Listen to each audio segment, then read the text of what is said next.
First up will be Douglas Kearney. Douglas Kearney has published 7 collections, including the National Book Award and PEN America finalist show from Wave Books in 2021, the award-winning poetry collection Buck Studies from Fence Books, Liberati, Someone Took Their Tongues, and Mess and, a Whiting Writers and Foundation for the Contemporary Arts Cy Twombly awardee with residencies and fellowships from Cave Canem and a whole bunch of other places. Kearney is currently a McKnight Presidential Fellow and Associate Professor of Creative Writing and English at the University of Minnesota. Born in Brooklyn, raised in Altanda, California, he lives in St. Paul with his family. After Douglas, we will hear from Michael Torres. Michael Torres was born and brought up in Pomona, California. His first collection, An Incomplete List of Names, was a National Book Award selection. You can find out more about him at michaeltorreswriter.com. Seriously, y'all go and grab that book. It is one of the best debuts that you'll find in the last couple of years. Are brilliant. So we're happy to have Michael Torres here. In our second block, we will have Sunyoung Shin. Sunyoung Shin is a poet, writer, editor, and educator. Her newest books are The Wet Hex, which are poems, and What We Hunger For, Refugee and Immigrant Stories on Food and Family. She lives in Minnesota. You can find out more at sunyoungshin.com. Thank you, Sunyoung, for being here with us today. We also have on the panel Kevin Yang. Kevin Yang is a Hmong American multidisciplinary artist from the Twin Cities, Minnesota, with a focus on spoken word poetry and documentary filmmaking. He currently works at Twin Cities PBS and is a board member of Street Stops and Mountaintops. He finds most of his artistic inspiration unraveling his Hmong American experience with others. Everybody, please give a shout out in the chat for Kevin joining us today. And last but certainly not least, a special one here to us at TruArtSpeaks on our board. We have Arleta Little. Arleta Little is a writer and culture worker. Her recent literary works have appeared in multiple journals and publications, including We Are Meant to Rise, which you're here today to celebrate, Blues Vision, African American Writing from Minnesota, the St. Paul Almanac, Black Literary Matters, This Was 2020, and more. Her essay, Life and Death in the North Star State, published in the Waterstone Review, was nominated for a Pushcart Prize. She's the co-author, along with Jose Johnson and Carolyn Holbrook, of Hope in the Struggle, a memoir about the life of Josie R. Johnson. Arleta serves as the executive director for the Loft Literary Center. She lives in the Longfellow neighborhood, what up, neighbor, in Minneapolis.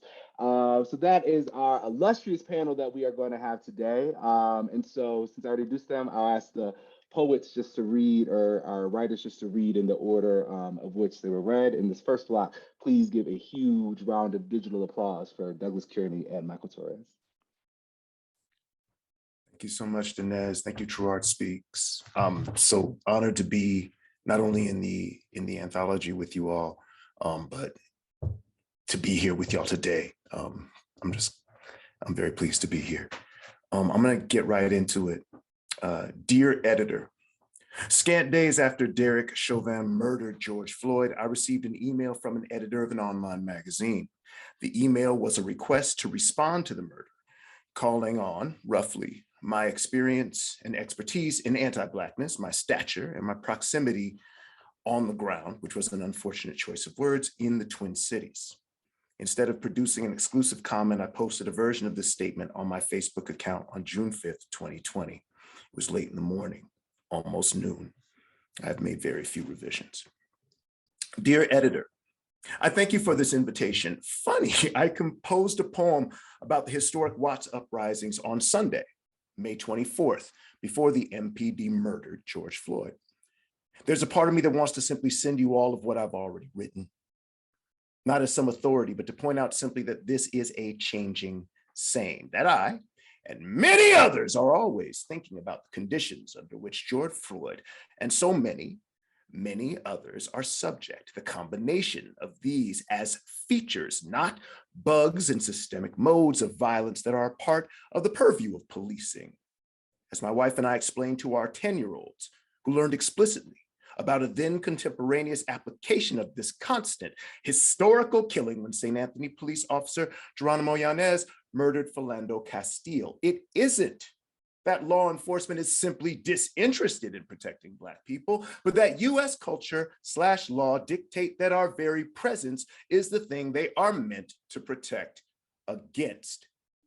That white comfort has come to define itself as dependent on methodical control of everyone they deem other is true. Settler colonialism, slavery, racism, forced displacement within the country, deportation, xenophobia, lynching, segregation, official exclusionary acts, internment, redlining, underemployment, food deserts, compromised healthcare access, the prison industry, genocidal wet works, and on and on and on and on. In this, Black people have the horrifying underprivilege of being mass mediatization's most consistent public face of a comfort control equation involving law enforcement and murder. And though we, and as such, we, along with everyone else, see Black people murdered and assaulted by police and parapolice vigilantes again and again and again and again and again across the country's news cycle with a sure shot frequency.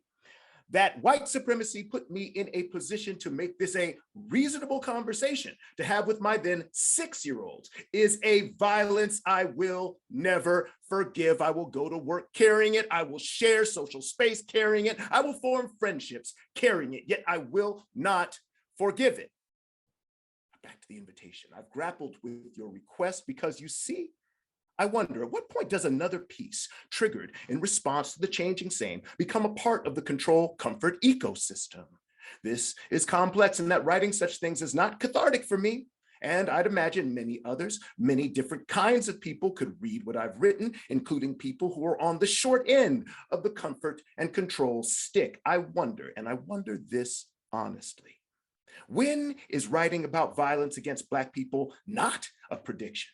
By which I mean, this violence is always happening. So when I wrote the poem I mentioned above, was I reacting to what's refracted through the historical pattern of the changing same? Was I acting in anticipation or response to the same thing happening again? Or was I, like the pastoral poet, not set on waiting for the event of fall in order to write about the redness in the arbor, but simply looking out my window in some October and watching a cycle continue? Understand, I am angry, editor, not with the invitation precisely. I am angry that a policeman murdered George Floyd.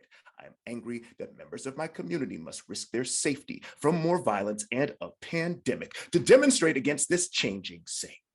But for this letter, dear editor, I am angry that despite all I've written, alongside contemporaries who've written even better, adding to a tradition we carry on because it is the cycle which our ancestors fell, suddenly read to the ground, and those who could wrote about it also better than I, that what seems to be the case is that maybe if we try again, maybe if we write it more clearly and passionately, but not too passionately, or perhaps more passionately, or with more nuance, or perhaps with unequivocal statements, or more musically, maybe with greater eloquence. No, plain speech, that maybe if we do that just right and do it new and do it now with speed and urgency for those moments they are paying attention, white people will finally realize that they are responsible for changing themselves.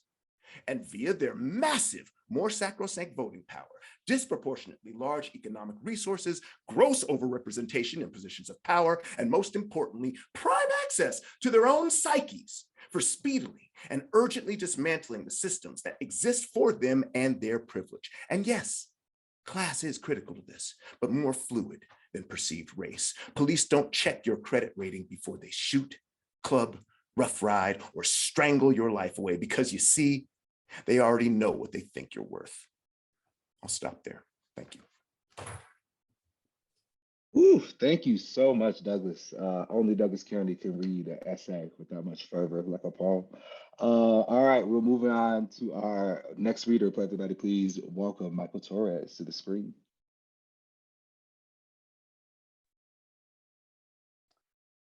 Hey, everyone. Thank you all for having me. Thanks for the invitation. Douglas, it's an honor to be reading with you and all y'all on the panel. I'm really excited about this Q&A too. So yeah, I have 2 poems in the anthology, and I'll read both of them. So I'll start with I'll go in order. So the first one is called With birthday girl blindfolded, star piñata considers his regrets and offers a last request. And this one and the other one are both persona poems. I'm no hero. I'd be out back in an alley clapping a pack of cigarettes if it weren't for this thin tissue, this ready to die cardboard I'm composed of. I regret never getting to crunch the leaves of late October. I never got to skydive, to drop through the air on my own terms and feel my tissue feathers tear away into infinite blue. That I'll never be infinite. I regret that. And that I thought I could be. I'm sorry for that. I'm sorry for not saying sorry before. Instead, I would say, I apologize. I would say, to say sorry is to admit to being full of sorrow, and I couldn't go there. I'm mostly sorry for being so unbendable and loud in small spaces. I never got to see the world, nothing beyond the sloppy footed clown and the sad magician's last trick. I was hoisted up as he held many long, skinny swords like a statue for bravery I could never model my own life after. The circle of kids he attracted, a bubble of quietly simmering energy. I too wanted to be something to be proud of. I've left my favorite words on my maker's desk. Find them inside a notebook with a drawing of a tree, leafless and guessing its death on the cover. If you see Gizmo gallop and dreamt, scribbled in pencil, tear it out, ball it up, start a fire. I'm asking you to erase every trace of me. I want to go out like my brothers before me, or like some sad magician swallowing as many long blades of light in one try. And this one is called, so I think, well, I'll end up talking about persona in the Q&A, but I had in my collection the Pachuco's grandson poems. So those were persona poems. And then this was like a sort of departure, but it was also still a persona poem. So this is the Pachuco himself considers the audacity of language. There is nothing more to be said regarding the wind's relationship to the red oak trees, except perhaps that their branches haven't slept in years and those raindrops falling leaf to leaf are not in fact a part of the storm, but what last night's storm didn't get to say. I try not to think about how quickly my daughter is growing, how large a vocabulary she has at 6. Love could still be a ball bounced back and forth between us, could still be confettied sunlight the leaves make across our faces. This morning, despite the quick clouds I watched from my porch, I can tell you which countries those gray formations want to be. I can name the capital of this moment. It never rains when I visit my daughter. I return to California and I shouldn't be surprised, but I am. And in the way that I might deem funny after enough years have floated by, perhaps when I've accepted the town I'm living in to be the one I will die in and can begin the slow process of forgiving it for its failure to read sadness across the faces of its residents. Our relationship, my daughter's and mine, sits sunny. On my shoulders, I tell her to hold on. We make our way down the block as far as I've asked to take her. She pulls at branches and berries as we begin to speak. Last time, she told me how small her baby tooth looked in her hand when it fell, how peculiar. I didn't know how to tell her I had to leave soon. I fear a season without trees to pull conversation from, a time where there is nothing left to describe, nothing left to learn except how to say farewell without seeming too eager or worried about upsetting the other. Don't say we'll master that certain quiet, the kind that accompanies leaving and the moment that follows that one, the one I never have a word for.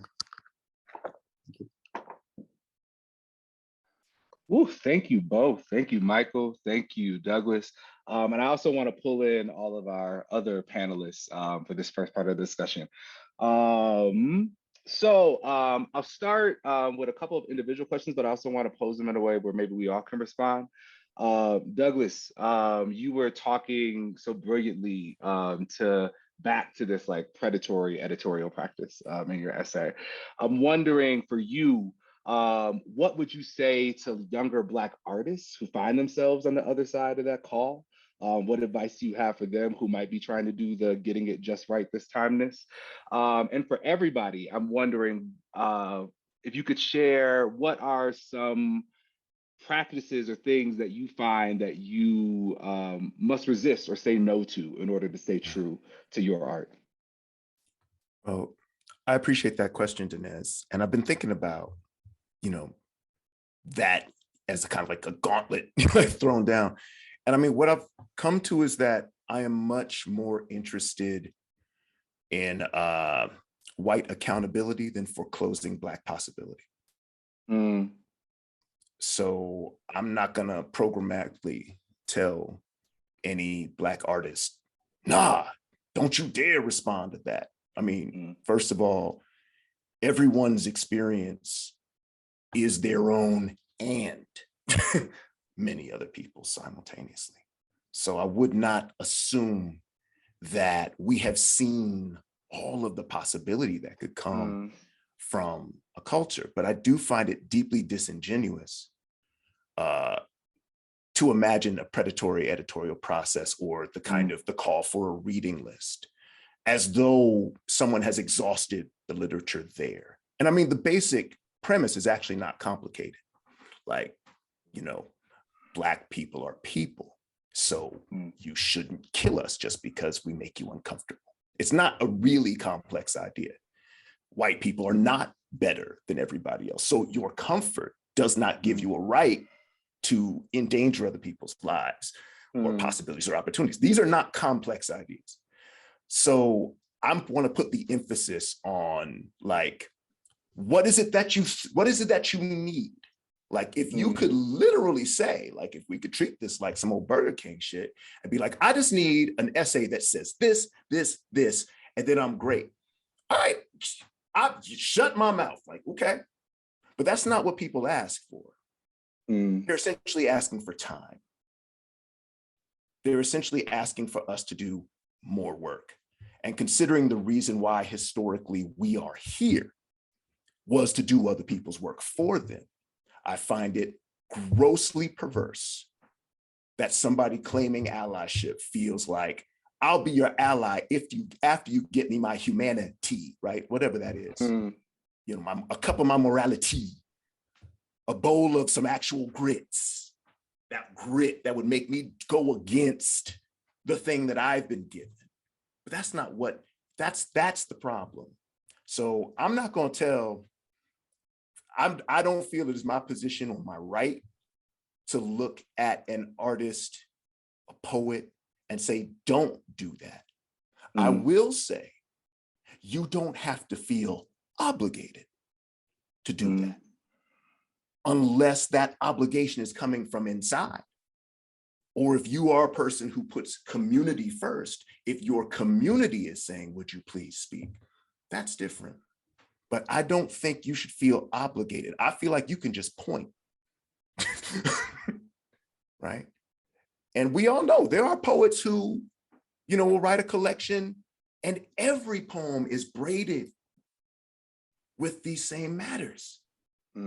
We know there are poets who have a whole collection full of all kinds of things and a poem like right in the center, like boom. And we know poets for whom the very idea that they're articulating the world feels like a disruption, regardless of what they're writing. I'm not here to gatekeep that. I just want people to be aware that there is a tradition, and the tradition exists not because of a speculation, but because of a reality that we are still living in different forms now. Wow. Thank you so much, Douglas. I just want to leave space. Anybody, any responses, any things that are coming out of that? Word. I'm wondering too for us, Douglas, I think you just opened that up, and I'm like, I don't want us to get into gatekeeping, so I'm wondering if we can do some gate opening. So I want to change my follow-up question. What, you know, we're at this event, we're thinking about poetry, and especially in relationships to social movements. I'm wondering for y'all, you know, if Douglas is like so brilliantly said, like, this is a call I say no to, what are the calls you say yes to as poets, as workers that are doing this writing, especially aligned with movements? What are the calls and energies you do feel indebted to? What do you go and send your energy towards as artists, as workers?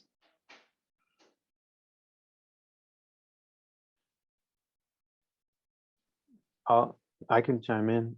Please. I think for me, it's uh, I don't want this answer to sound too like easy, but it's usually like something inward calling, but it's also usually something that keeps calling me back to it to do it. That I know that it's like a real or true thing. Because like in Douglas's answering of his first question, he kept bringing up the word obligation, and I remember like there was a time a few years back where I felt like I was like obligated to write in immediacy, and then I wrote something for like something in the had happened in the news, and then like and I felt just really weird about having done that, and realized like that thing has never come back to me, has never called me back. And so I did it, maybe personally then, but I never like sent it out or did anything with it because these other things were kept calling me back to write about them. And they were more personally related as opposed to this thing that I thought I should write about this because it's like a news event and it's like important now. But there are things that I write about that permeate that because it's the importance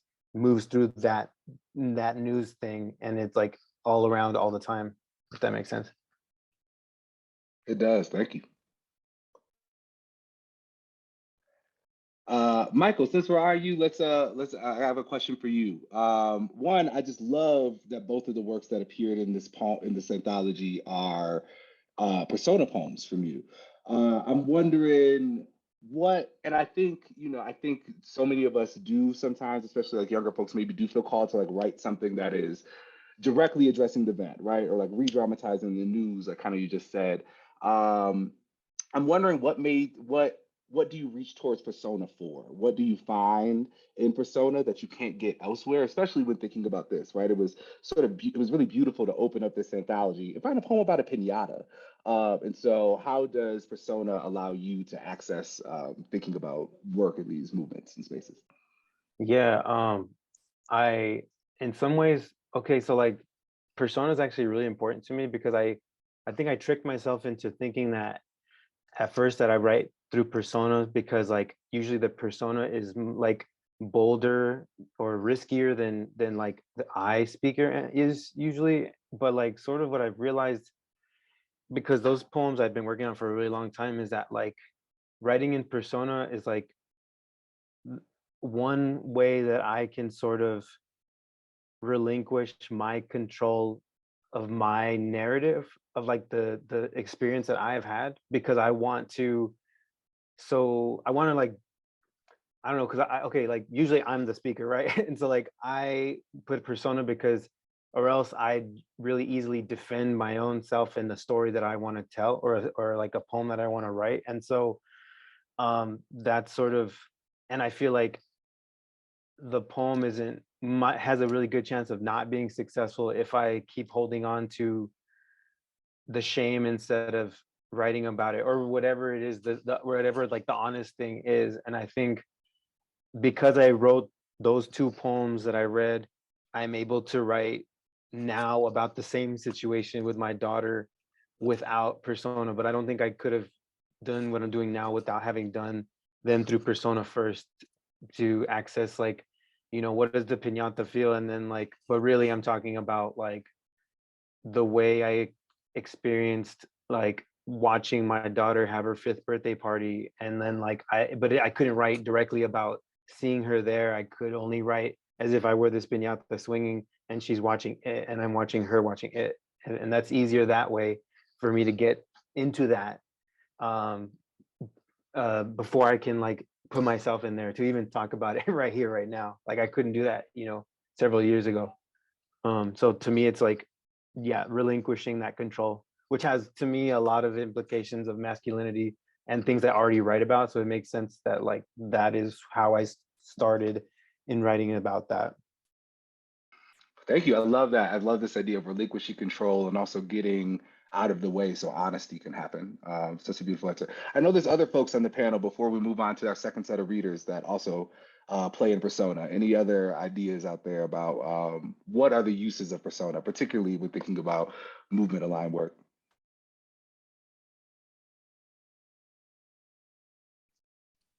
Michael, while you were talking, I was just thinking about the doors that we create for ourselves, whether it be through our writing, or through breathing or meditation, that allow us to be open-hearted. And actually, when you were talking, Danez, about what are the things we say yes to, and then what are the things that we say no to, like to be reactionary and to put ourselves and our heart and our pain and our wounds, out there in reaction is one thing. And I think to grow into maturity and to actually have the choice, to make the choice about when we go there, when we choose to show up in openness and to be vulnerable, whether it be in our work or in our relationships or in the streets, for me has been a saving grace, to be able to say here but not there, then now but not then, and to be able to exercise some greater intention around that. Wonderful. Thank you, Arleta. Let's go ahead and dive into our second set of readers. So we will hear from them in this order: Sung-Young Shin, Kevin Yang, and Arleta Little. So right now, everybody, please give a big digital round of applause for Sung-Young Shin. Thank you.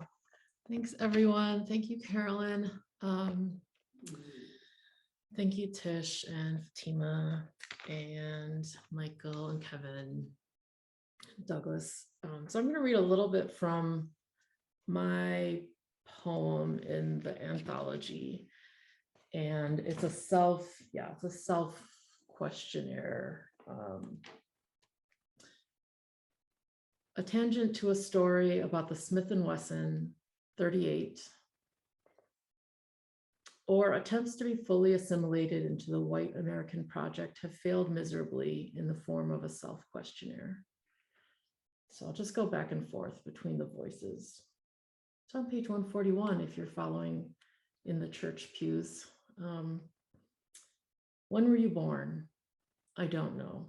What do you mean you don't know? My paperwork says May 12th, but it also says that was likely made up by the agency. What agency? The social welfare agency. Where? In Seoul? Why Seoul? That's where I was found. Found by whom? My paperwork says a policeman found me on the steps of his police station in Seoul at the blank police box at 9 p.m. on January 9th, 19 blank. What paperwork? The paperwork that Holt International gave me when I went there. Went where? To the Holt office in Seoul. When? 2007, I think. You don't remember? No, I think it was my third time there. How many times have you been there? 6, including the time I was there from birth to leaving the first time. Why did you leave? I was adopted. Why were you adopted? Because I was abandoned and had no family to raise me. Why didn't someone in Korea adopt you? They didn't really do that. Why not? Because paternal bloodlines are important and it's shameful, etc. Oh, ... Who adopted you? A white Catholic family in a suburb of Chicago, Illinois. There's a branch of Catholicism called white Catholicism? No, the family is and still are white people. Okay, we'll pause there and just skip to this middle part on page 143, which refers back to the title.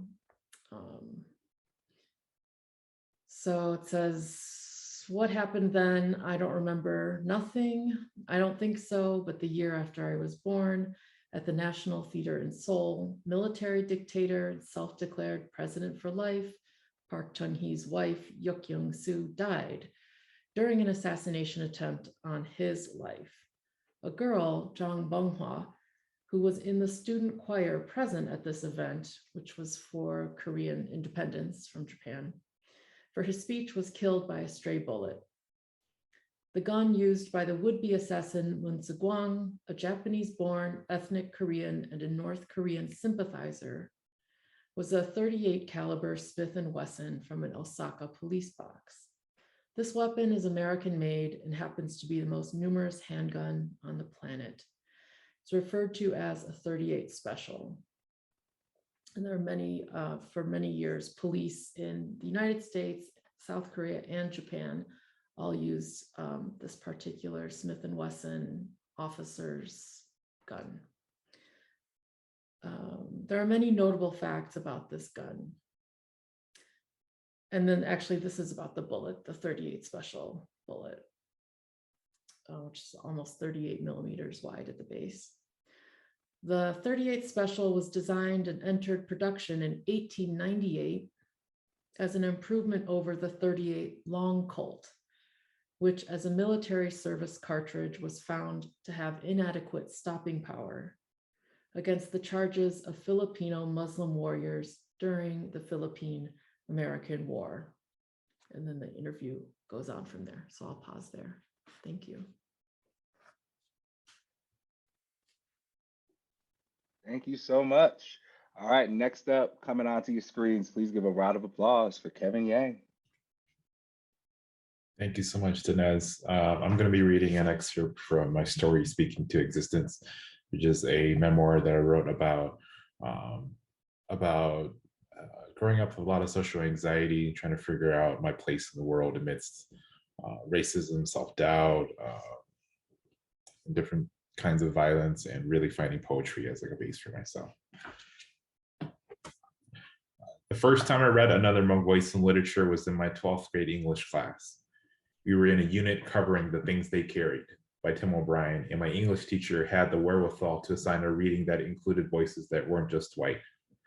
I remember reading a poem from the teacher's selection and feeling shook. I can't remember the name of the poem, but I remember how it made me feel. Reading Hmong words and Hmong experiences that resonated with me in ways that no other piece of literature had ever done before. I immediately raised my hand and gushed on and on about how important this poem was to me. It was only about 12 lines long. The class moved quickly to the next subject, but after class, my teacher sensed how important that moment was for me and insisted that I read from a book of poems called Real Karaoke People by a Minnesota poet by the name of Ed Bockley. I remember taking the poems home and devouring them over and over again during Christmas break. The audacity of the language, the sharpness of the narratives, the voice I had heard echoed in my own head. It cut so deep and so close, hearing the complexities of what it meant to be a Korean American. I joined the speech team during my senior year of high school.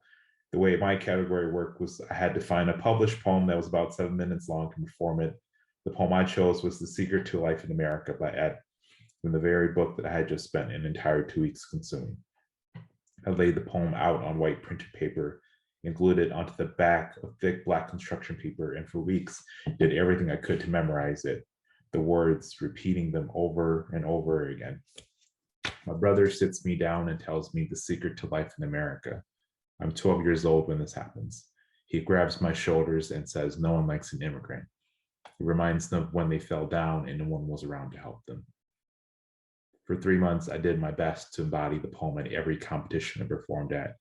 And in many of these competitions, I was the only person of color in the room, performing in front of mostly all-white audiences in tiny rural towns across the state of Minnesota, performing a poem about a young boy trying to make sense of the contradictions of being Asian and an immigrant in this country. I remember searching for Ed Bockley on the internet and finding a video of him performing the poem that I had spent 3 months carrying. There was a certain rhythm to his poem that I would learn was called slam poetry and spoken word. And I continued searching online for these new ideas and finding videos of other Asian Americans poets creating work that blew me away, like Bao Phi, Bo Sia, and Kelly Tsai. Their work was fierce, sharp, and with such an authentic reflection of their identities. I knew immediately that this is what I wanted to do. As an Asian American and a Hmong American, I find few opportunities to see myself reflected, not just positively, but authentically by mainstream media and literature. It was a reminder of how important it is for communities to tell their own stories on their own terms, and it left me hungry to create my work and further tell my stories using these new mediums, this medium that was new to me. I graduated from high school and moved to St. Paul to attend a college. Although I had found opportunities to share and write with others in high school, moving to St. Paul was the first time I ever felt like I was part of a larger community. I joined a collective of Asian spoken word artists called Speakers of the Sun and learned how art could be used to mobilize. I performed at protests and actions. I joined slam poetry teams. We honed our writing and performance together. I taught and led workshops where art provided a platform for other young people to share their struggles and celebrations. For an art form that I create alone, I am grateful for the opportunities, for the community that surrounds me. At many points in my life, when I was struggling with something, I'd ask myself, how can I turn this feeling into a poem? The past few years of my life have been a reminder that I can't art away all of my problems. I still struggle with anxiety and self-esteem and sharing my feelings, but I've been finding new ways to take care of myself. I started going to therapy for the first time, trying to process my traumas and eager to learn more about how I can show up as a more authentic and healthy version of self in my relationships. I'm in a loving relationship with a partner who understands me to the best, to be the best version of myself that I'm worthy of love and capable of sharing that love back. I don't perform as much as I used to, but I know that this art still lives within me, and I'm grateful for all of it's done for me. I am alive because of it. Thank you. Beautiful. Thank you so much, Kevin. All right, and last but not least, everybody please give a digital round of applause for Arleta Little coming to the screen. Hi, everyone, and much gratitude to TruArtSpeaks staff and Danez, thank you. This is a labor of love, and to Carolyn and More Than a Single Story, shout outs and props. I am going to read from my piece called Truth, Reconciliation, and 4 More Meditations on Human Freedom. I'm going to start on the 3rd section, which is on page 166 for those of you following along. Sacred practice. We belong to life. We practice love. Rooting in life and love secures our foundations. From here, we subvert perverse paradigms in politics, countering callousness with care, countering greed with generosity, countering consumerism with connectedness, countering all forms of lovelessness. Maturity is an embodiment and an enactment of love in service to life. This is the movement. This is how we recognize progress, both personal and political. This is the incendiary practice of the sacred. 4, victory in the fire. In that moment before all hell breaks loose, we can find our peace. We are told that in battle we find out what we're made of, but that's not the whole story. Before battle, in the consciousness of what's possible, there is cultivation, morning after morning of waking up to the life that no one else can live for us. We are careening without complete control over changes and circumstances and conditions, but we can know for ourselves what is necessary for integrity, what state of being we will choose to embody. Indeed, all other preparations are incomplete without this. Most human conflict falls short of the love offering that it could be. For our part, we are aware that there is an emergence afoot. This may be the end of the world as we know it. But in our choice to be reconciled with this abiding moment, we gather ourselves, rise, and go out to greet our guest. 5, reconciliation. I am here at my own risk. I am here honoring the history of my hurt and anger, recognizing that more than hurt and anger are possible. I am here to bear witness to your becoming, to witness the work that I cannot do for you, to welcome you to witness the work that you cannot do for me, but we can meet each other. This creative opportunity will be what we make it, and will be only as limited as we are. We can be present for possibilities, and we can be as wild as our imaginations. Herein lies the ability to create the world anew. 6, community. We have common interests. We have common needs. If the existing structures do not meet our interests or our needs, how then shall we organize? If we rest in the knowledge that we are the alternative, if we resist the temptations of authoritarianism and centralization, what then becomes possible in the imagination of we, the people? Jazz. Cultivated and spontaneous, self-serving, self-regulating, self-governing networks, experimentation, evolution, a multiverse of activity, actions small and large that contribute to the collective vitality. the collective vitality, not organization for the perpetuity of organization, but organization as an expression, a becoming, as a conscious exercise of our power on our own behalf.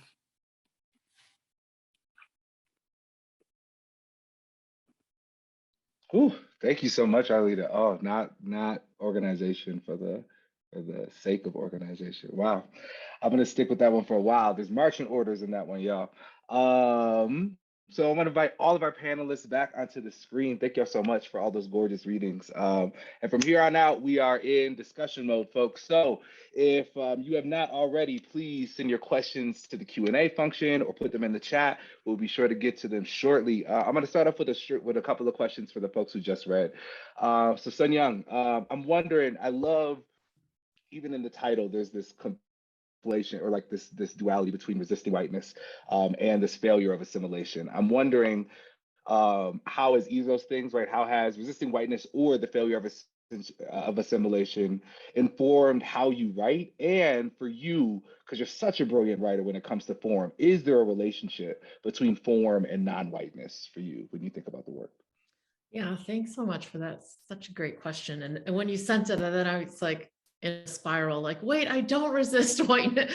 Like, it's like Wow. eating it for breakfast, lunch, and dinner. Like, what? It's on sale. I'm like, but yeah, in Get terms into of, I that. mean, I'm trying to do something with writing, because it's like, well, if you're going to take up space, try to do something. And it's such a good question, because I think a lot about, how James Baldwin and others told us that whiteness is dissociation, right? It's like a discourse of power. It's not it's not a color. It's not, obviously it's like, it's marked by our bodies and things. But, if whiteness is dissociation, then what I'm trying to do, and I think what artists are trying to do in their art, is really association or reassociation, like whether it's, even if your goal isn't like healing per se, if you're taking the language that you live in systems of dominance under, right? Like if we're taking English. So I feel like I'm always trying to like just fuck with it, like you want to talk about my broken English, like let me just break English. English doesn't give a fuck, right? English is like the town whore. It's like, come on, I'll take any word, any phrase, I'll steal from the entire globe. I mean, that's colonialism too, right? Like I'll just accept all these words because it's actually going to feed my, I'm like the monster, and it's just going to give me more energy the more I consume of other people's words. And certainly in Black American language, that's like the most, this incredible example of uptake and like cannibalism. So yeah, I'll just say, like in my form, I'm always trying to take just, whether it's like a medical form or my immigration paper or something, like we're so awash with official ephemera and forms and bureaucracy and just the labyrinth, the Kafkaesque labyrinth of like tyranny without a tyrant, although we also have tyrants. So for me, as someone who's just so like invisible in the system or in the society, like I'm just trying to get kind of intimate with language and these forms that we take for granted, that slot us into, that just direct our lives, make some of us legal, make some of us illegal. And like, just what is the magic in there, and what can poetry be medicine for, right, the collective, and just show us something a little different, slow us down, get us to think about the way language is being used against us, the way that language we use against ourselves, the language, can we use it in ways to connect us rather than, acts of lovelessness, acts of violence. So thanks, I'll pause it. Thank you. That was beautiful. I love thinking about this intimate relationship with language that you're talking about, which on one hand sounds very loving and close and personal, but on the other hand, you're getting intimate with it to fuck it up, and really go in. And like I love let me break English. I love that thought. And like you're right, it is a very Black thing. You know, I love all the folks of color. We've all been playing in language for a very long time, making this thing ours. All right, Kevin. One, just thank you for that essay. It's like it feels like a Minneapolis poetry hug, just to like hear you say all those names, and really come into your own and how you came into your own stance as an artist. I'm wondering if you talked in the essay some about working with Speakers of the Sun, and I'm wondering particularly what changed for you either in your own writing or your lens on just like the rest of the world of art and writing when you started to see more about that relationship between art and movements. How did your own work or your relationship to the work shift once you recognized that relationship between poetry or just art in general and movement spaces? For sure. Yeah. Thank you so much for the question, Danez. I think when I was younger, in high school specifically, I think art and poetry sort of allowed me to dig into myself and be much more introspective. And that's sort of my process of being faced with this question in the world. Maybe I'm thinking about sort of racism or xenophobia. And I just sort of dug into myself really, really deeply. And when I moved to the Twin Cities to go to college, and when I got a chance to really meet other artists for the first time, whether it be like Speakers of the Sun or meeting these amazing folks like Ed Lee and everyone else in the community, like being a part of the slam poetry community, it really showed me for the first time that there was a community of folks who were sharing their art, who were mobilizing, who were creating things with their art, who were activating other people. It really allowed me to step outside of my own mind, and allowed me to see how this artwork was connecting people.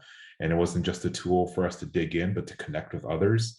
And that allowed me to understand different movements, different actions in so many different ways. And that sort of sharpened my craft in so many important ways. So I think that was the big thing, was that realizing that poetry and writing for me didn't just have to be this introspective process. It could be outrospective. I could be thinking of other people, performing and listening to other people, and that could allow me to connect to things that I wanted to learn more about, and ultimately see the humanity of other people's in ways that I hadn't been able to see before. Thank you, Kevin. And lastly, Arleta, before we open up the discussion a lot more. One, I just love how I've been thinking about your poem, and particularly in thinking about movement work. And a line I've been holding with me is folks saying, you don't have to do everything, just find your lane and do it well. And I feel that energy very much coming from what your poem is speaking on. And I'm wondering for you, could you speak to a moment or a lesson that helped you figure out what your role in the work was? What you speak so beautifully, I think, to like having this individual lane of like, this is the work, this is my action that I add. How did you find out what your role, what your action was? You know, I think so much of the last few years has been an evolving insight for me that even fire needs to breathe. You know, it requires oxygen. And in the past, you know, I've written letters, I have written protest poems, I've been in the streets, but the last few years specifically, I've really been responding to an invitation to make a different kind of offering. One that for me really recognizes that place where personal and spiritual and social liberation kind of come together. So in this piece, but also I think in my practice, I'm really showing up as a writer, but also as a meditator. And this is similar to the way that I've chosen to show up to direct action sets, specifically, whether it be in protest downtown in Minneapolis or marching through the burned out corridors of Lake Street or meditating in the grass outside of Northwestern College for the funeral of George Floyd, or at meditation sites like Say Their Name Cemetery, or in front of the courthouse during the trial of Derek Chauvin. I mean, sometimes when I would go, there would be, to meditate, there would be like 3 of us, and sometimes really there would be 80 of us, you know, sitting and meditating in this way. And we were really showing up to practice in public, but also like in these pages, to bear witness, to contribute and position ourselves. And in my practice, really making a spiritual and material offering kind of in the moment and into the movement. So what I've been learning in my practice is really to be present. Like that's my role in showing up, is to be present. And that's not just about burning, but it's also about breathing. Amen. Burning and breathing. Even fire needs to breathe. I'm gonna tuck that one in the pocket and walk with it for a long time. All right. So we've been speaking so much to this idea of the collective nature community and all these things. I'm wondering for y'all as artists, as movement workers, as all these, as whatever hats you may put on, how does your process differ when you're making something that is more for yourself versus when you're making something that is for a particular audience, particular message, particular movement? What happens to your work when community enters the room?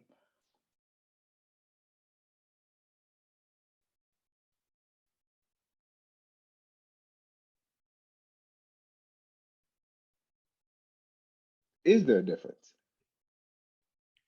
I can go. I don't know that there always is a difference anymore. I know that I felt like there was a difference early on, but I think that that was just a part of my process, learning how to hear the community, even when I think I'm writing something myself, right? Like so much of my work is drawing from what people will call vernacular. And that's just like a collective language that people have made. Sometimes it's regional, sometimes it's, based upon, some other metric.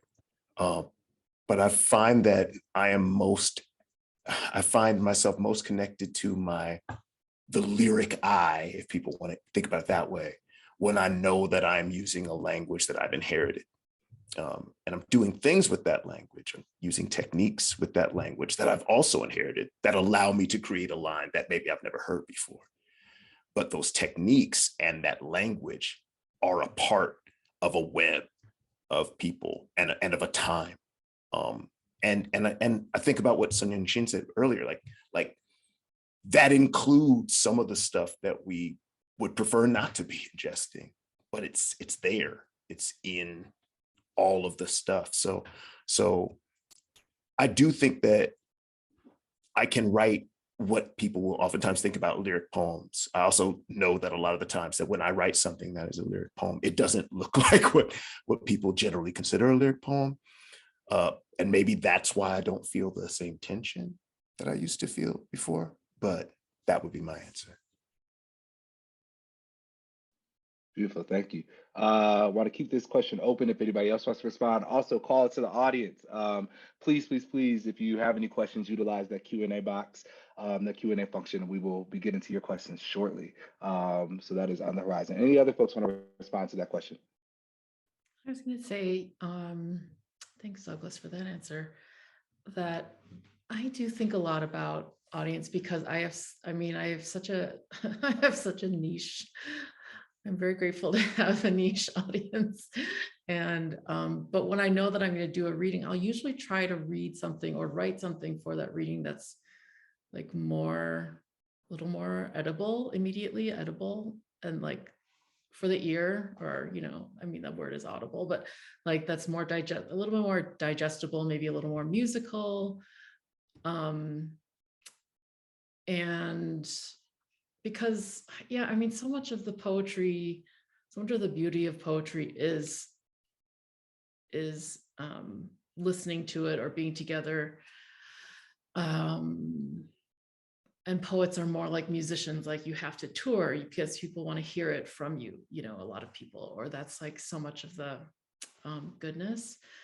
But if I'm just working just for something that is going to be for the page, and I'm not necessarily going to be thinking about reading it out loud, then I can I'll do more visual things, or I'll just be a little more weird, because I know that, well, if I have some that are more enjoyable to listen to, then I can spend some time too writing some that are really more visual or just like kind of anti-butte, anti-lyric, and that are like meant to be kind of a jostling or just not, yeah, they're like little discordant. And so I'm always kind of thinking about that. I'm also always thinking about, like, as an adoptee, what dots can I connect in terms of all the things that, bigger things, less hidden things that we care about: war, militarism, racism, violence against women, reproductive justice. So how can I fit that into poem without being super didactic, you know, where there's still like some pleasure to be had, is kind of always the recipe challenge, you know. Yeah, thank you. Thank you. That recipe challenge, how to have something pleasurable. This is a good lead. I think this is a good segue to this other question. Right, because I think you're talking about this sometimes a synergy and sometimes a battle between sort of, the audience that you want to be responsible to and your own personal delights as a writer. And I'm wondering, and I think I don't know what I think. I think I know what I think about this, but I wonder if we can struggle with the group. Is there any inherent responsibility that writers have to their communities? I'm thinking about what it meant to be a Minnesota writer, at this time 2 years ago, right? Do we have an inherent responsibility? If we lean into that work, does it come with a set of responsibilities or cautions that we should be aware of? Or do we have any inherent responsibility to ourselves as members of this community to write about it, to move about the work in a particular way when we come into these moments of crisis, of response? Yeah, what do you as writers do with that question of responsibility towards any community or to yourself?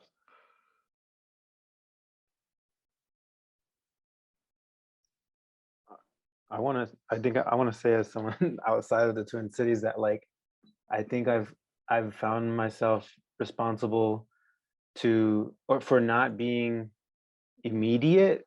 And I was just gonna go back to my other question, but like, because to me, like, immediacy also like burns out quick, and then I want a longer lasting relationship with the community than to like do something for a community, like, and feeling responsible that I need to do it. And like, I guess to be really thoughtful and be intentional has been brought up, and be very sort of just be very real with the community and always sort of be honest with them in a way that they know that I want to always be part of that community.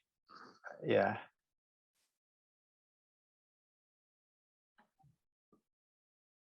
Yeah, that definitely echoes a lot with me too, Michael. I think in the midst of everything was happening, even preparing my story for this, I knew that I needed more time to process all of this was happening. And I think for me, it's reminding myself that sometimes action doesn't always, as a person who has a lot of life by my art, I think sometimes it's a reminder that there's things that I can do to be active without necessarily being my art. And I think that's an important reminder for me that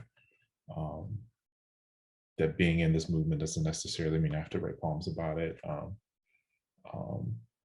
And it's something that, like you said, exactly you said, sometimes it takes time to process, and it'll come, and I'll create when I'm ready. Kevin, I appreciate that response so much, because, I ask myself, well, do I have something to say? And I don't always need to be the one to say the thing. So I think for me, there's a discernment. If I'm in a place and in a position to say something, and no one else is saying it, I feel responsible. If there are other people who are fully capable and activated to speak, and they're saying it, then I feel fine in a support role. I want to add to that, Arleta. That moment came really clear to me during the weeks after Hurricane Katrina.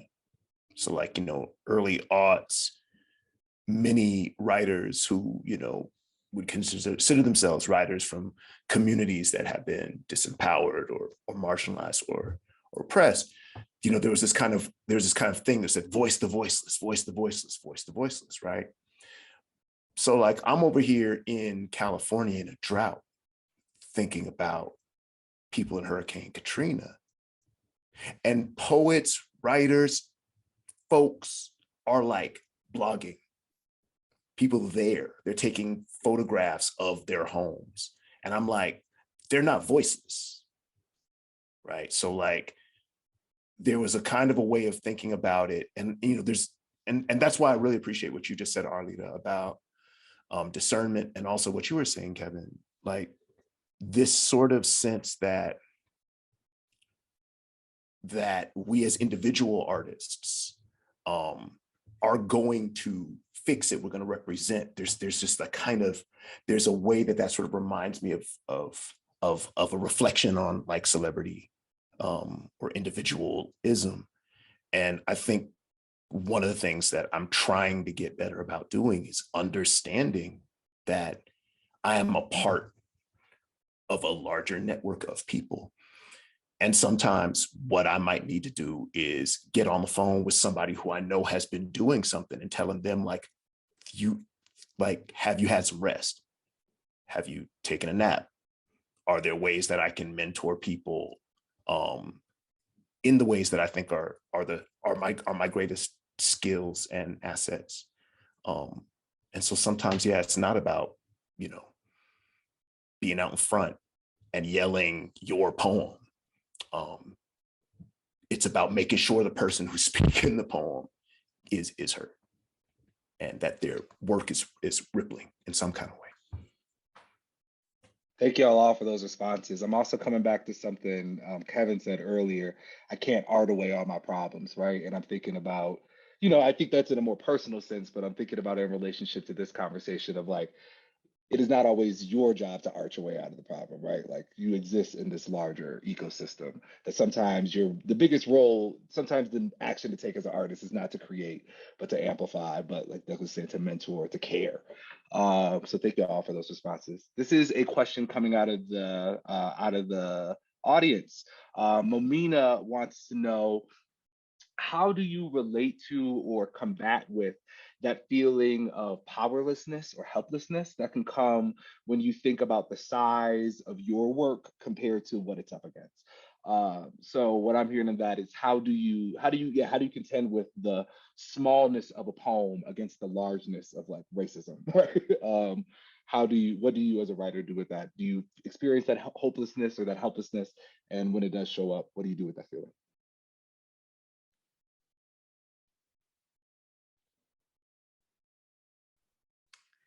I mean, that's such a great question. I feel tormented about everything 500% of the time. So there's really nothing that I'm not like agonizing over. So I do agonize over those things, and it kind of goes nicely with the last question, because I was thinking, like, no one needs me as their messiah, for God's sake. Like, how frightening, like the various communities I'm a part of, I don't need to speak for anyone. I'll speak on my behalf, and I'll try to make space, right? Like, I mean, I do a lot of teaching and editing, and I try to make space for conversations that,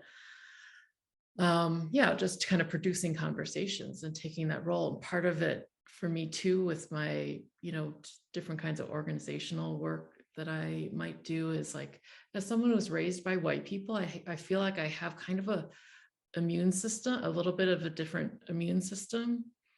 And I also have, so whatever advantages I have just from being, formally educated person, speaking English, etc. Like, I do feel like, well, that's my job.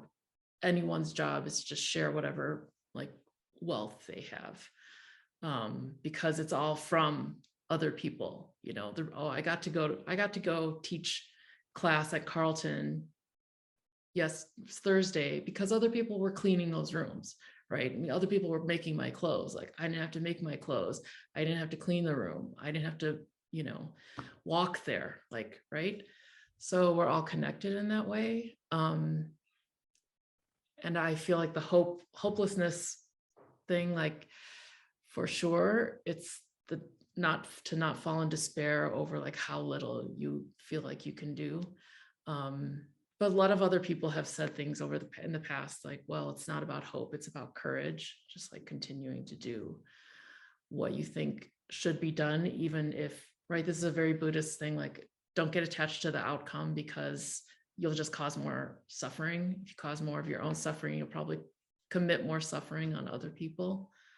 And like the long view too, like I feel like I write for abandoned children. I write for girls who were never born, girls who were sex selective aborted, girls who were subject to infanticide. There's all these missing girls and women on the planet that, not that they, elected me as their spokesperson either, but I feel like they cannot speak. They truly cannot speak in this language. They may have ghostly, they may have other ways of haunting and giving us what they want to tell us. But so I kind of feel like that's, one thing I'm doing. Certainly the Black community doesn't need me to say anything on their behalf. I'm trying to stay out of the way and learn. Yeah, thank you.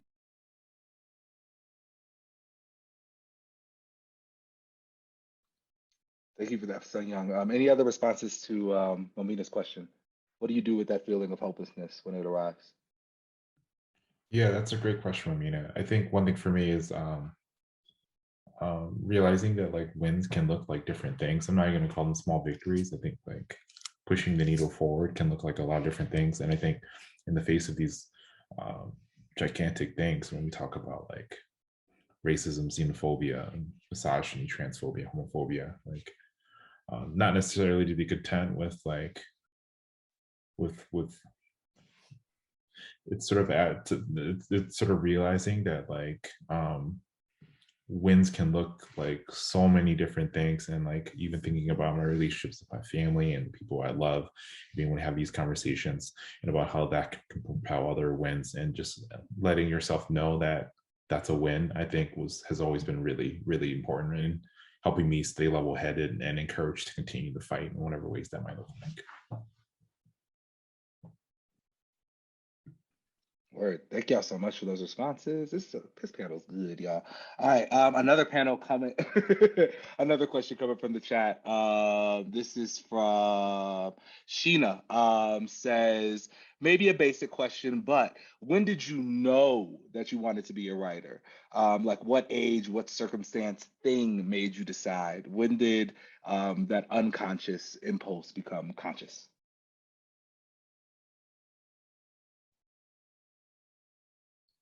I can start with that one.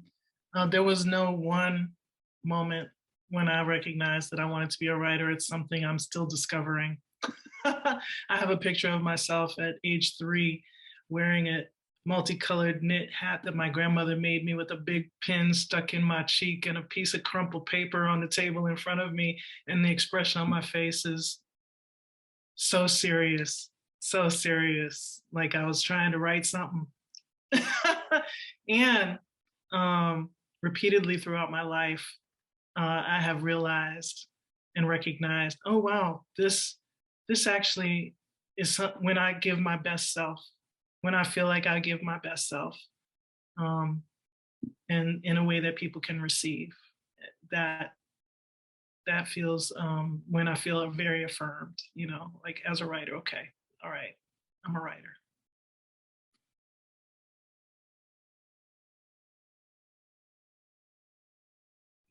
Yeah, I will add very similarly, like, I know I was always surrounded by language, and we were encouraged to, like to speak, to joke, to read, and, write things down. Like my family was it was full of language people, not always book people.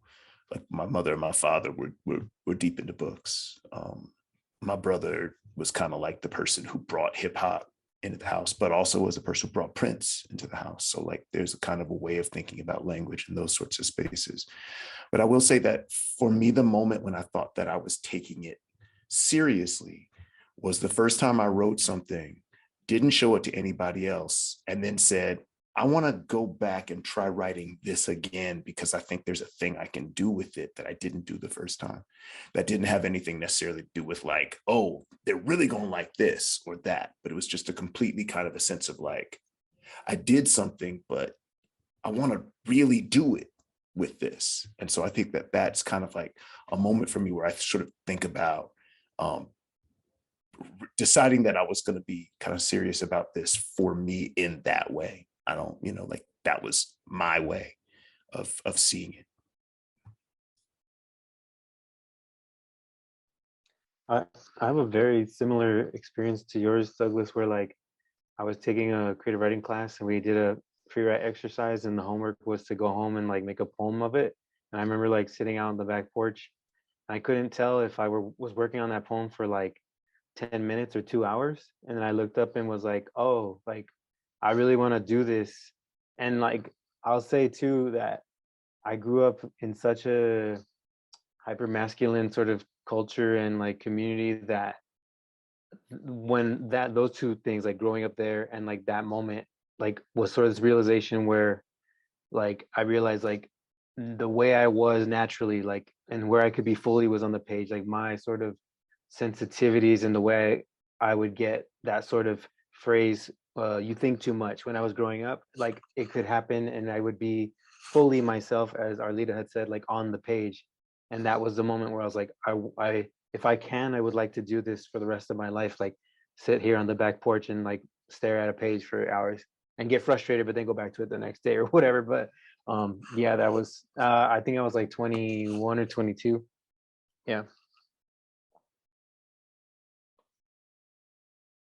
Well, thank y'all all for those responses. I think one thing I just want to add on to that is like I think everybody really said this, but like I think the first person that needs to know that you want to be a writer, and maybe the most important, is just that you recognize writing is important for yourself. And I think we're all professional writers per se.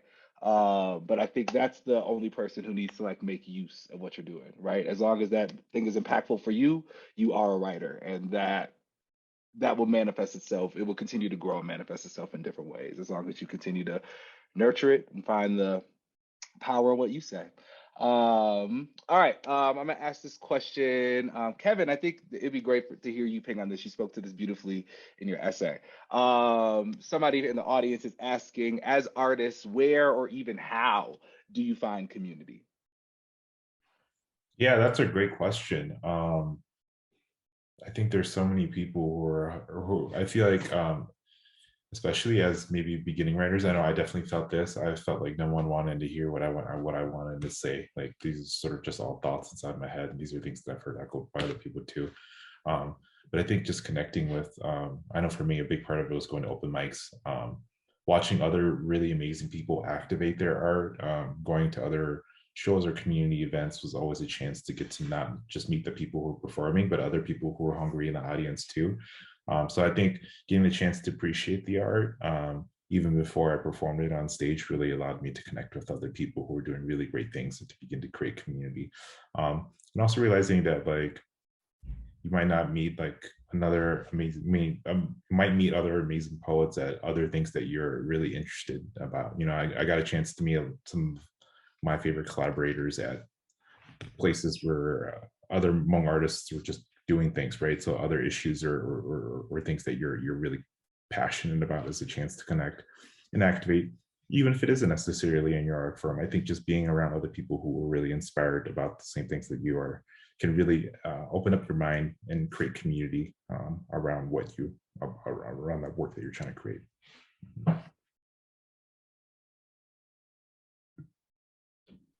All right. Thank you so much, y'all. Anybody else respond to that question? Also, for the audience out there, this is the final call for Q&A questions. Ask now or forever hold your pregunta. All right. So let's. Before we move on, anybody else want to respond to that? How and where did you find community as a writer? I always like to honor my mentors and teachers, and I'll say a couple of people. Carolyn Holbrook, just in the conditions that she had been making, in the Twin Cities made a huge difference. And then her organization, Sassy the Right Place, had a mentorship. And then I got to do a mentorship with the poet Mark Nowak, who's a labor poet and labor historian. And I finally, that was where, I found my first teacher in my whole life, really, where I could bring class and art together, and class and language together in a really specific way, and like actually get taught some things, as opposed to being like a working class person on the edge of academia, in which middle class norms are the norms, but no one talks about them, and all those things. So Carolyn and Holbrook and Mark Nowak are two people really important to me, especially since I didn't start writing till I was an adult. And just for the like maternal perspective, I'll add that I didn't start writing or thinking that I had anything to say until, even though I've been a chatty person my entire life, as my grade school teachers would tell you, like that having a child as an adoptee, I felt like I joined humanity's timeline in a way that I hadn't ever experienced. And that just somehow unlocked this other thing with language. And then having mentors and space makers and visionaries like Carolyn, and then Mark, and I took a loft thing with Wang Ping, and just, and then from there, it's like, oh, I need a writing group. Like, are there any Asian, and not that it needed to be Asian American women, but so I co-started a group with someone else who was in this loft mentorship thing with Wang Ping, and like we just, and then Asian American Renaissance had been around, started by David Murrah and some others. So, and I probably met Bao through that. So just like little, one person at a time, like one relationship at a time, just like gold, yeah. Beautiful. That's a great transition to this last question. Thinking about your work, who do you read, or whose works influences you? I think particularly maybe if we're thinking about this intersection between poetry and movements, or poetry and politics, whose work has informed and influenced yours?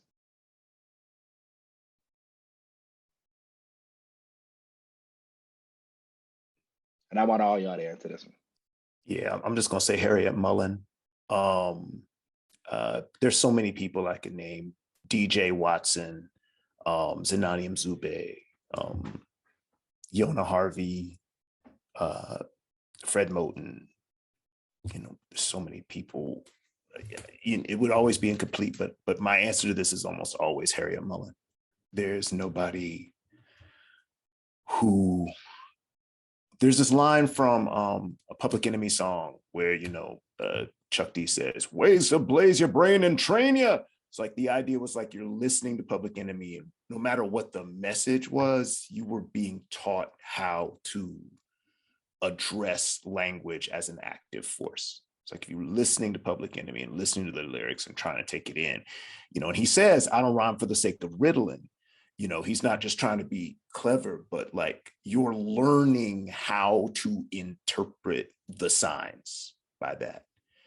And so Harriet Mullen's work, through kind of signifying practice of what we oftentimes call wordplay, but I always call serious play, shows me how every word can be sort of unlocked and gone into and engaged in a space of messiness and unsettling and, adding meaning, and not just sort of like zeroing it and narrowing it down. So Harriet Mullen, I carry her water.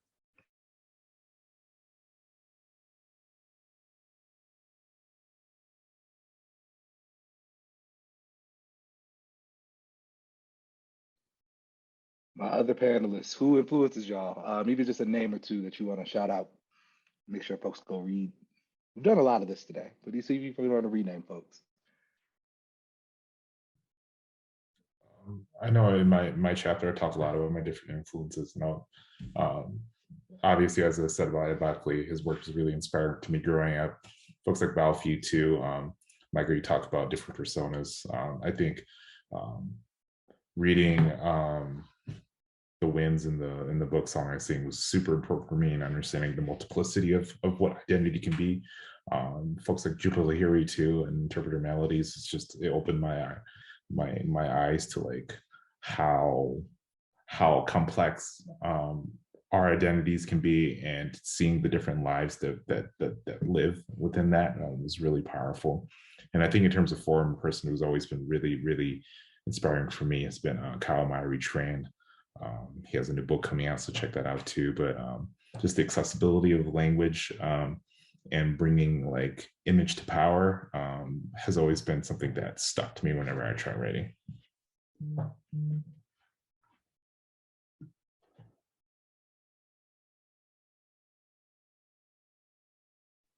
Michael, Arleta, anybody y'all want to shout out? I saw Jayanthi put J. Otis. I was absolutely thinking about and channeling J. Otis Powell as a poet who helped love me into the world, you know, and as a creative. I have to say Lucille Clifton was the first poet that I read where I thought, oh, maybe I could do this, you know. And then in terms of holistic development over time, Amiri Baraka, people just like to look at one part of his life or another part of his life. You have to look at how he evolved through eras, through epochs in his writing, and showed up whole on the page. If you get his reader, you get that sense of transformation over time. And then I'm going to shout out Adrienne Marie Brown relative to movements, being able to show up whole in movements, movement space. I'll say I'm thinking of the 3 different names for like 3 different stages. Like when I first started writing, Luis J. Rodriguez's memoir, Always Running, was like really important and influential for me. It was this like Los Angeles sort of gangster's memoir, and I was like, oh, this is kind of like that moment where I was like, I could do something like this. He's speaking the language that I, you know, speak regularly in conversation. And then when I moved to Minnesota, the book The Labyrinth of Solitude by Octavio Paz was really like important for me in thinking about my Americanness and my Mexican Americanness when I moved to the Midwest. And most recently, Sharon P. Holland's book, it's a nonfiction book called The Erotic Life of Racism. That's like been really helpful in my thinking of like, just that's more of like for me thinking like deeply, even more deeply about identity and about, you know, racism too. Yeah. Wonderful. Thank y'all. I got some things I need to check out. The Erotic Life of Racism. What a freaking title. All right. We have a couple of last minute questions that made their way into the chat. So I'm going to go ahead and honor these folks. Lee, who is on our TruArtSpeaks Youth Advisory Board, wants to know, how did you find the courage to start sharing your writing? How do you continue to find and maintain the courage to share your writing today? I'll go first quick. I mean, I taught high school for 13 years. And before that, I taught in community settings as well, and like also visited schools and things like that. And so it was really like, if I'm asking younger people and children to risk sharing, like I could do no less, you know? And it's really about, not about like, oh, what I think what I have to say is better than anyone else's, but it's sort of that, I come back to that Bruce Lee quote, which maybe he got from someone else, like probably a woman, but like during times of crisis, you don't rise to the occasion, you fall back to your training.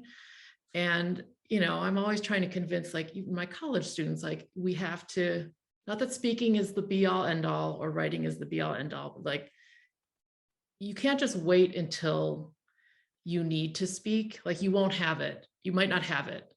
But if we practice now in this kind of lower stakes space, depending, it can be really toxic. You know, we know college can be really toxic and stuff in high school, but school in general. But yeah, I think about that a lot. And so it's not really about me and like what my life, there's nothing that interesting about it, but the practice of like the commons, right? Just sharing language as a commons. I think I think that we're made for that. And so once we get, like, if we're given support, then it becomes something, really communal, like just like sharing meals or whatever. Yeah, thanks.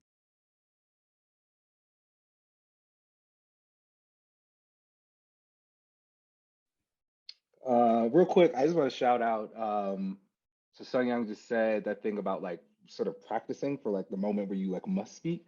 A great space to do that, right? I think I wouldn't have the courage to be a writer at all if it wasn't for just great open mic spaces, where people are just want to hear your work. Is literally the invitation out there to hear your work. And on that note, if you are a Twin Cities local or live in the surrounding area, Reverb, which is our once a month open mic, will be coming back next month. So on the third Thursday of every month, next month, which will be May 19th, we will be now in Haley Q. Brown, the Martin Luther King Center over in St. Or formerly the Martin Luther, is it still the Martin Luther King Center? Haley Q. Brown. We're gonna be at Haley Q. Brown in St. Paul from 6 to 8 for our open mic. So please, please, please, that is just a wonderful space. If you are nervous about sharing work, it's a great, open, inviting community space. You can also, if you want to, ask for feedback on your work in your space. If you're looking to grow in your writing and know exactly how it's fallen on the ears that you're reading it to, please check out Reverb. It will be coming back next month.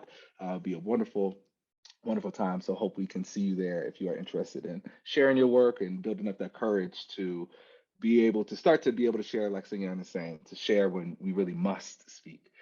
This is a place that we would love to hear your voice. All right. Next question. This is a spicy one. Do you believe writing poetry helps you thrive or accentuates how much you are only surviving? Oof, that one hurt. That one hit a little bit. So I'm asking that one more time. Do you believe poetry actually helps you thrive, or it accentuates how much that you're only surviving? Ooh, ooh, ooh. I want to be like, yes, and like, and that's no cap, man. I'm not trying to, it's like, I can assess certain parts of where my mental health is, not because I'm writing poems about it, but how I approach writing poems at a given time. Like if I'm just like, there's that moment that Michael was talking about earlier where, you can get into this space where you're like so deep into a poem, it's been 2 hours and you're still trying to decide whether it's going to be a semicolon or an M dash. And that is like that the entire poem hangs on that. And that can be a really beautiful space. I know something's wrong when I am trying to extract that feeling from the process and it's not coming. I know that I am only like at that moment, there's a bunch of stuff I must not be doing. And sometimes I will still decide to stay in that space, but that tells me something about my whether I'm thriving or not in that kind of moment. So yeah, I mean, to me, it's both. I will not for a moment deny that in very material ways, despite the fact that I have a practice that's kind of messy and destabilizing and what some people might consider experimental or whatever.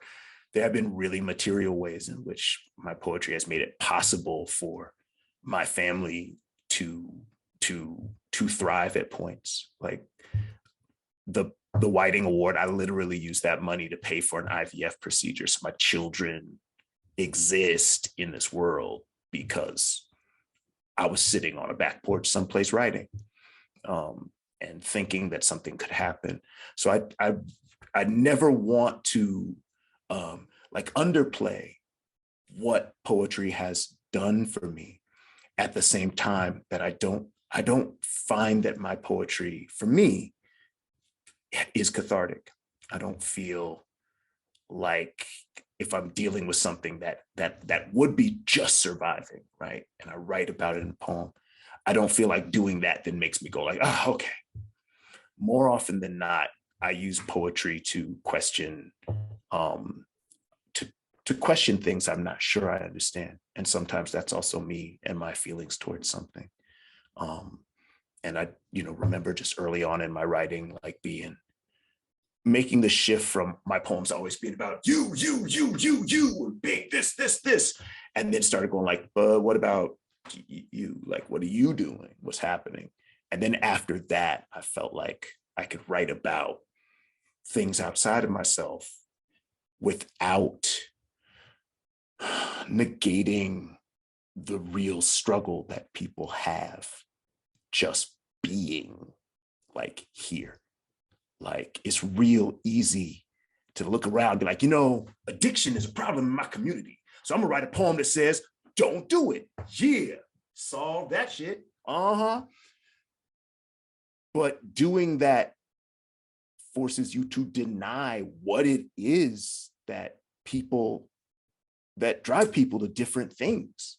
You cut yourself off from a certain kind of, humanity is a culturally charged term. So I just want to say, and personhood is too. So like, but I'm gonna use them if they're imperfect. You cut yourself off from a certain kind of personhood when you don't grapple with the personhood of other people. And that doesn't mean you walk around going, well, there's good people on both sides. That's not what it's about at all. but no, I don't want to cut myself off from understanding through this work. So yeah.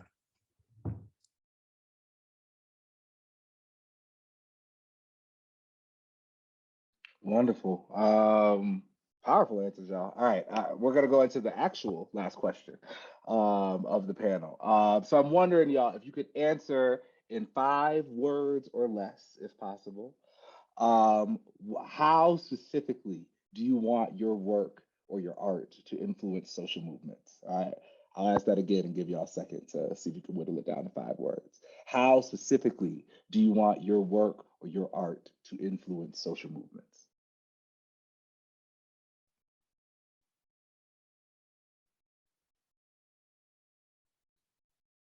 And thank you for whoever asked that question. That's a good question for artists to sit with.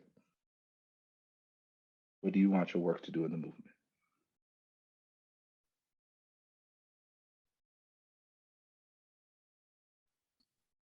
I'm a cheat. I have 6 words. That's all good. We show up healthy and whole. Arleta, you're my role model, but my answer is violence happens on the premises of language. Mine is access, care, and empathy.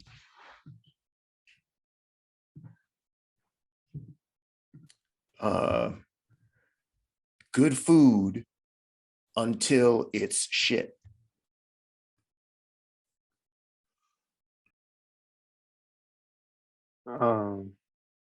Begin with individual conversations. So maybe 4 words.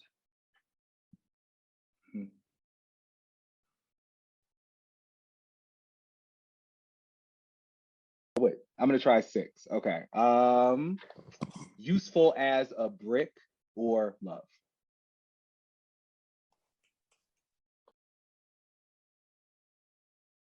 Did we get everybody on the panel get to respond to that? Thank you so much, y'all. Please give it up in the chat for all these amazing poets and writers who joined us today for this panel. Thank you so much for giving us this final Saturday in National Poetry Month. Thank you to Carolyn Holbrook, who's in the audience, I see, and Dave Mura, the editors of We Are Meant to Rise. If you have not already, run out and grab that collection, please get it from your local bookstore. If possible, it's also available online or wherever books are sold.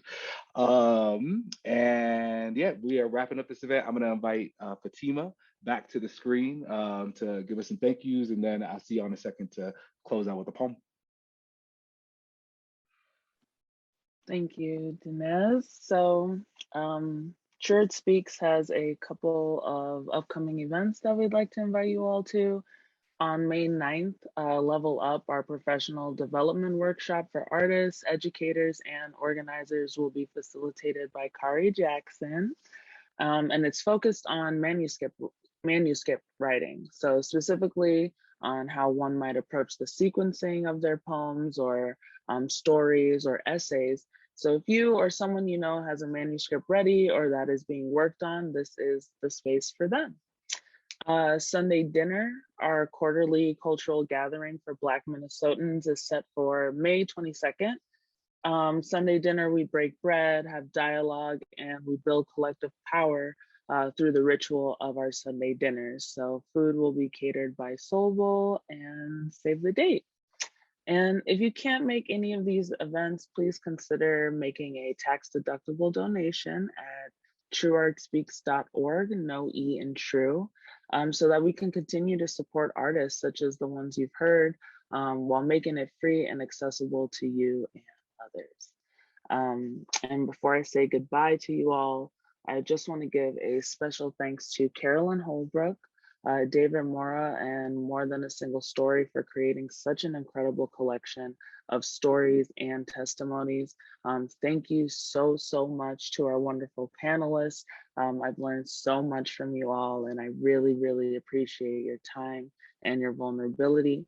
Thank you to the entire TruArtSpeaks team for hosting the event. Tish on tech, Dee, y'all don't see her, but definitely live tweeting. Danez, thank you so much.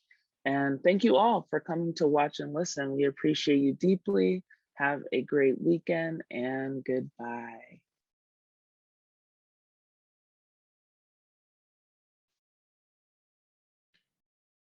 Wait, there's one more thing if you want to. For those still in the room, if you're still here, just a final moment, just to send us out back into the world. It wouldn't be National Poetry Month if we didn't end this on a poem. One person who came to mind while I was thinking about this panel, this collection, and just all this work when we think about the relationship between poetry and movements is the incredible June Jordan, who I think has left us so many messages and marching orders. And so as we think about, as we're coming up on the 2-year, not anniversary, on the 2-year remembrance of the uprising, as the struggle for Black lives and the struggle for equality continues in Minnesota and all over the world, I just want to invite us to walk in this poem as we exit this.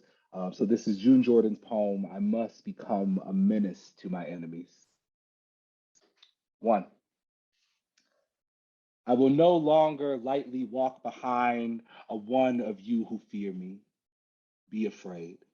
I plan to give you reasons for your jumpy fits and facial tics. I will not walk politely on the pavements anymore, and this is dedicated in particular to those who hear my footsteps or the unsubstantial rattling of my grocery cart, then turn around, see me, and hurry on away from this impressive terror I must be.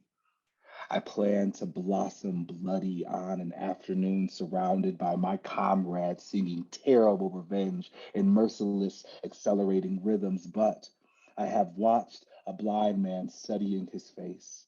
I have set the table in the evening and sat down to eat the news. Regularly, I have gone to sleep. There is no one to forgive me. The dead do not give a damn. I live like a lover who drops her dime into the phone just as the subway shakes into the station, wasting her message, canceling the question of her call. Fumulating or forgetful, but late and always after the fact that could save or condemn me. I must become the action of my fate. 2. How many of my brothers and my sisters will they kill before I teach myself retaliation? Shall we pick a number? South Africa, for instance. Do we agree that more than 10,000 is in less than a year, but less than 5,000 slaughtered is more than 6 months? What is the matter with me? I must become a menace to my enemies. 3. And if I ever let you slide, who should be extirpated from my universe? Who should be categorized from Earth completely? Land and order jerk-offs of the first terrorist degree. Then let my body fail my soul in its bedeviled lecheries. And if I ever let love go, because the hatred and the whisperings become a phantom dedicate I obey in lieu of impulse and realities, the blossoming flamingos of my wild mimosa trees. Then let love freeze me out. I must become a menace to my enemies. Thank you all, comrades and co-conspirators, for coming into the space today. We really appreciate the time and energy. We hope to see you at another TruArtSpeaks event. We hope you become a menace to your enemies. Let us all go out there and be dangerous to what seeks to end us. Y'all have a great day and be blessed. Happy National Poetry Month.